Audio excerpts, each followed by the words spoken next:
आज आपण हेल्दी आणि टेस्टी नाश्ता मुलांच्या डब्यासाठी कसा करायचा ती रेसिपी बघणार आहोत। चला आता आपण साहित्य बघूया। लाल मिरची सुकलेली, लसूण, कोथिंबीर, पुदिना बारीक कापून, हिंग, सुक्क खोबरं, अर्धी वाटी रवा, आलं लसूण पेस्ट आणि हिरवी मिरचीचा ठेचा। आता हे बघा, एक वाटी तांदूळ आपण स्वच्छ 2-3 पाण्याने धुवून 2 ते 2.5 तास भिजवून ठेवलेले आहेत। आणि नंतर एक वाटी दही, त्यामध्ये आपण जिरं, मोहरी, लाल मिरची पावडर, गरम मसाला पावडर, थोडा ओवा, धनिया पावडर आणि हळद। आता आपण हे सगळे मिश्रण ह्या तांदळामध्ये वाटून घेऊया। आता हे बघा, आपण ह्या मिक्सरच्या भांड्यामध्ये हे 1 वाटी तांदूळ घेतलेले आहेत, ते आपण 1 वाटी दही टाकून घेऊया। त्यानंतर अर्धी वाटी रवा आणि हे मिश्रण आता आपण एकजीव करून घेऊया। हे पहा, आपलं बॅटर अशा प्रमाणे झालं पाहिजे, पूर्ण व्यवस्थित असं चमच्यातून हे असं पडलं पाहिजे। आता आपण ह्यामध्ये जे मसाले टाकणार आहे ते दाखवते मी तुम्हाला। हे पहा, थोडीशी कोथिंबीर आणि पुदिना, त्यानंतर थोडंसं हिंग,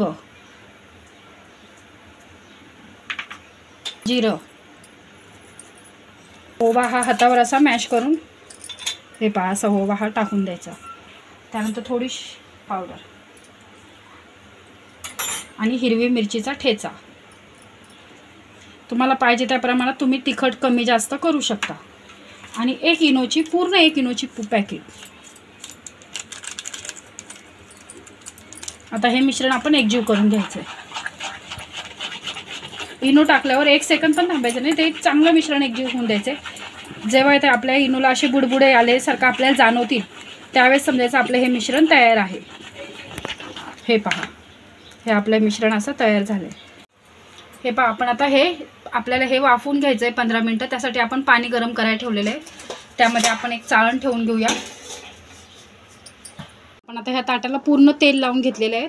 1 टिपका तेल फक्त या ताटाला पूर्ण चोळून घ्यायचं आहे, जेणेकरून आपलं मिश्रण ह्याला चिटकायला नको। यामध्ये आपण हे ताट ठेवून देऊया आणि हे जे मिश्रण आपण एकत्र केलेलं आहे ते पूर्ण आपण ह्याच्यामध्ये टाकून देऊया। आता हे पहा, ठीक आहे। आता हे मिश्रण आपण असं एकजीव करून ठेवलेलं आहे वाफायला। हे 10 ते 12 मिनटं आपण वाफवून घेऊया। हे पहा, आपण आता एवढ्या 5 ते 6 लाल मिरची घेऊया। त्यानंतर त्यामध्ये थोडंसं हिंग, चवीपुरतं मीठ, 5 लसणाच्या पाकळ्या आणि खूप सारी कोथिंबीर आणि पुदिना, थोडं जिरं, एवढं खोबरं आणि थोडीशी साखर। हे मिश्रण वाटून घेऊया। चटणी आता वाटून तयार झालेली आहे। आता आपण ह्याला फोडणी देऊन घेऊया। सर्वप्रथम फोडणीसाठी आपण तेल गरम करून घेऊया, 2 मोठे चमचे। आपलं तेल आता छानपैकी गरम झालेलं आहे, आपण त्यात लसूण टाकून घेऊया। त्यानंतर अर्धा चमचा मोहरी, हिंग,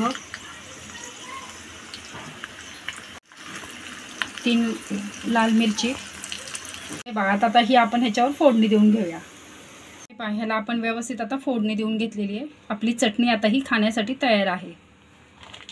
हे पहा, आपण अशी सुरी ह्याच्यामध्ये आरपार घालून बघायची, सुरी ह्याला चिकटलं नाही पिठाचा अर्थ हे आपलं तयार झालेलं आहे मिश्रण। आता हे थंड होऊ द्यायचं आणि मग त्याचे आपण काप करायचे। आता पूर्णपणे थंड झालेलं आहे, आपण आता ह्याचे खाप करून घेऊया। तुम्हाला पाहिजे त्या शेप्समध्ये तुम्ही त्याचे आकार करू शकता। तुम्ही त्रिकोणमध्ये, गोलमध्ये, तुम्हाला पाहिजे त्या आकारामध्ये तुम्ही हे कट करू शकता।